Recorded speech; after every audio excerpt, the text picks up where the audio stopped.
So we never got that Snyderverse article on Screen Rant yet, but I'm still waiting.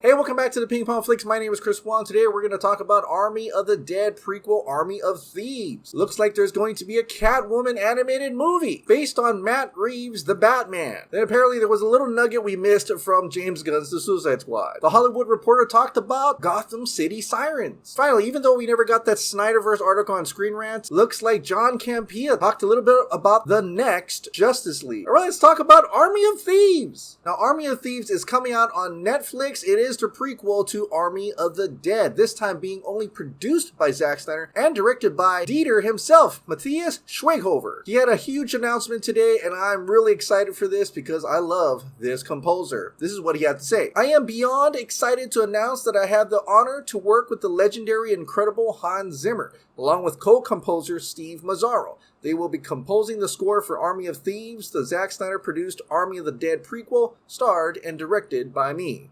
Oh man, this is a huge win. Hans Zimmer, that's a big catch.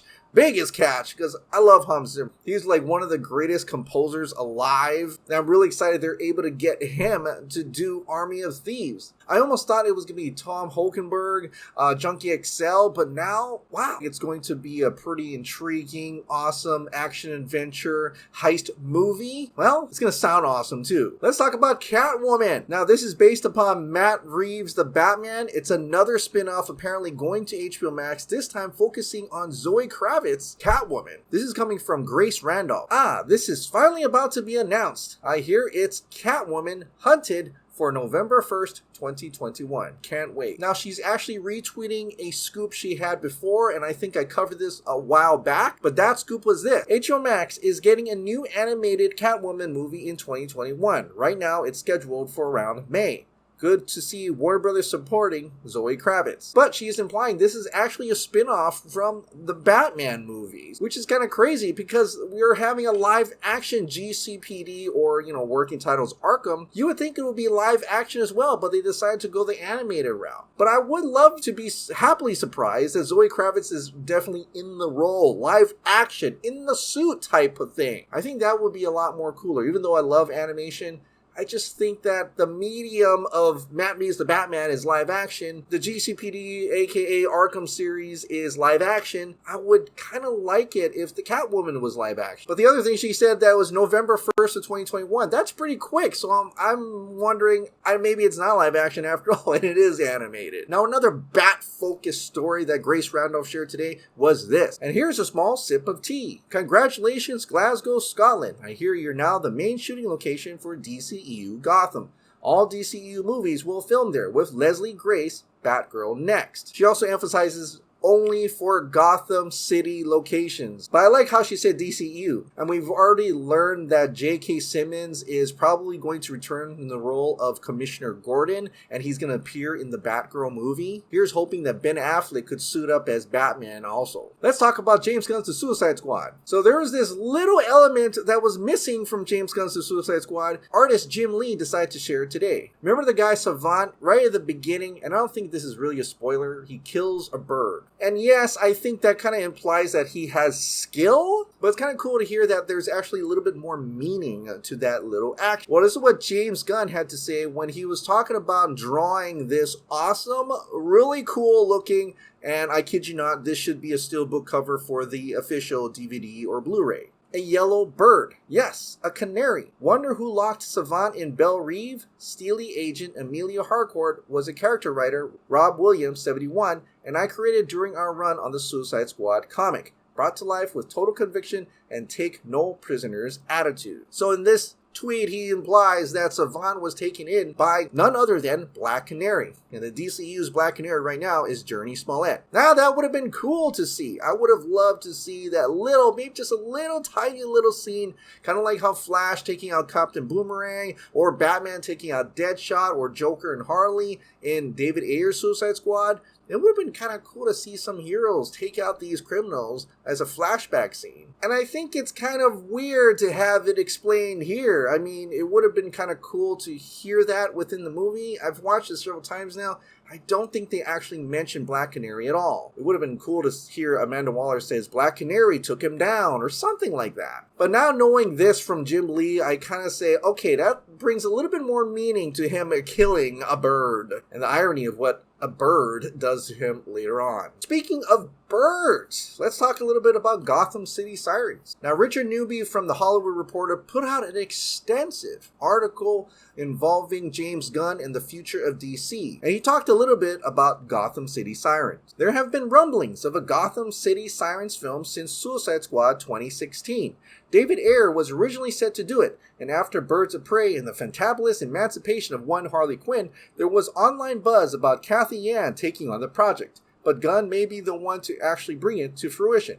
In that same chat with THR, Gunn said that he felt he had a knack for writing Harley Quinn and that Margot Robbie was his favorite actress he's worked with. Robbie expressed similar enthusiasm for Gunn at the premiere. Another team-up between the two seems like the natural answer. Now, this sparked a lot of conversation. People are like, no, Cathy Yan should direct Gotham City Sirens. And the other group is like, no, David Ayer should direct Gotham City Sirens because apparently he had something in the works already, including Black Mask being the villain for that. But in this article or editorial or opinion from Richard Newby at The Hollywood Reporter suggests that James Gunn will probably take on Gotham City Sirens. And I'm kind of expecting that already because he did say that he's going to work with Margot Robbie on some other projects and he's happy to join her in those projects. Margot Robbie expressing she's trying to get Poison Ivy into the movie. It just does seem like they're trying to do a Gotham City Sirens, but this time with James Gunn. And either you think it's because of the movie or the pandemic or all of the above. The fact is, it didn't do well at the box office. But it did apparently do well on HBO Max, as they said it's the second most streamed movie this year. And also that Warner Brothers says they clearly want James Gunn back for the next time after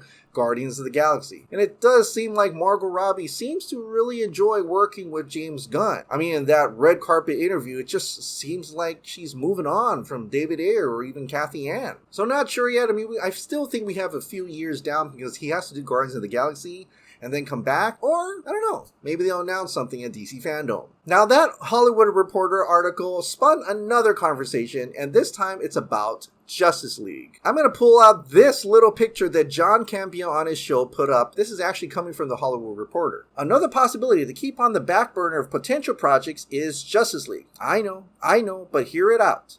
While a new film is likely a ways off, Gunn recently responded to CNA's Genevieve Lowe about a potential Justice League vs. Suicide Squad film. That confrontation is also the basis for Rocksteady's upcoming video game, Suicide Squad Kill the Justice League, and comic companies do love synergy between brands.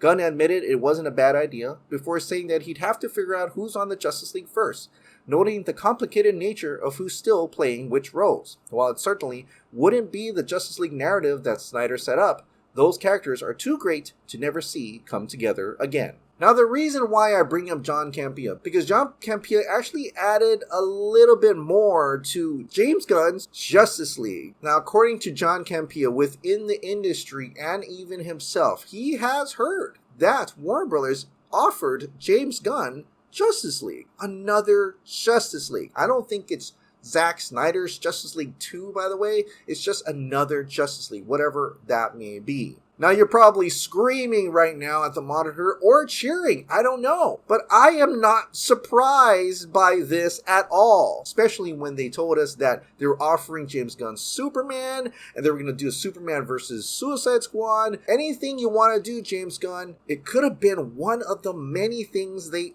offered to James Gunn. Now, whether James Gunn does it or not, we'll have to wait and see. But yes, they offered James Gunn Justice League. Would he do it? I don't think he would, but you never know. Maybe the right story and the right time and how he feels about what type of movie he wants to make when he comes back to DC, Justice League could be waiting for him. But I'd like to think that Warner Brothers also offered Patty Jenkins Justice League. They probably also offered James Wan Justice League. So it's not like they're just waiting for James Gunn to pick up Justice League. James Gunn's the Justice League? what is that going to look like? But considering this is the kind of Justice League they probably want to put on theaters, sell toys, yeah, it's not going to be rated R. And I'm going to want to say that even though they gave James Gunn the keys to the Suicide Squad, you do whatever you want, James Gunn, with the Suicide Squad, I bet you they're going to watch him like a hawk because it's Justice League. And you know what? I hope he does Justice League. Let's see what that Justice League looks like. At the same time, it'll be great to see Zack Snyder's Justice League coming out on HBO Max. And that way we can have some comparisons there. Or really push the narrative of a multiverse. Come on. You really want a multiverse? Then there is not just one Justice League movie. There's 2 Justice League movies. Even 3 if you count, the third one that Zack Snyder was going to make. But I don't know. What do you think about a James Gunn Justice League movie? You like it? You don't like it? Let me know down in the comments down below.